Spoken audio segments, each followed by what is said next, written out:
जर तुम्ही एखाद्याच्या घरी गेलात आणि ती व्यक्ती संपूर्ण वेळ फोनवर व्यस्त असेल व तुमच्याकडे दुर्लक्ष करीत असेल तर तुम्ही काय कराल? असा एक किस्सा माझ्या बाबतीत घडला होता. माझा एक मित्र आहे, तो आणि मी एकदा एका हॉटेलमध्ये जेवण करायला गेलो होतो. तो मित्र म्हणजे गुळाच्या ढेपेला लागलेला मुंगळा कसा असतो तो समजा. रस्त्याने चालताना एकदा एका फोन कानाला लावला की कोणी पाकीट मारले तरी त्याला कळणार नाही.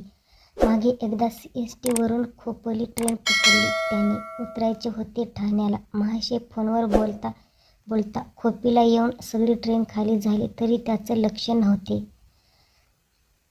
असं मुद्द्यावर येतो तर आम्ही जेवायला हॉटेलमध्ये गेलो होतो. ऑर्डर दिली जेवणाची. जेवण आले आणि नेमका त्याचा फोन वाजला. त्याच्या मैत्रिणीचा फोन होता. तो फोनवर बोलू लागला आणि मी ऐकेन म्हणून उठून हॉटेलच्या बाहेर जाऊन बोलू लागला. 10 मिनिट झाले, 15 मिनिट झाले, अर्धा तास झाला.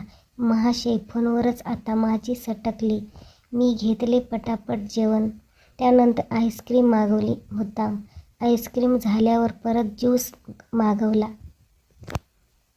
आणि गपचूप हॉटेलमध्ये उठून थेट घर गाठले. नंतर 2 तासांनी तो मित्र मला फोन करू लागला सारखा, बहुतेक हॉटेलचे जेवणाचे बिल जास्त कसे झाले हे विचारण्यासाठी. पण त्याचा फोन काही मी उचललाच नाही. काही माणसं फोनवर बोलताना आपल्याबरोबर आहे किती वेळ बोलावे ह्याचे भानच ठेवत नाहीत. त्यामुळे त्यांना अनेक संकटाचा सामना करावा लागतो. तरी पण ते सुधारत नाहीत माझ्या मित्रासारखे. तर हा माझा व्हिडिओ तुम्हाला कसा वाटला नक्की कमेंट करून सांगा. चॅनलवर नवीन असाल तर चॅनलला सबस्क्राईब करा.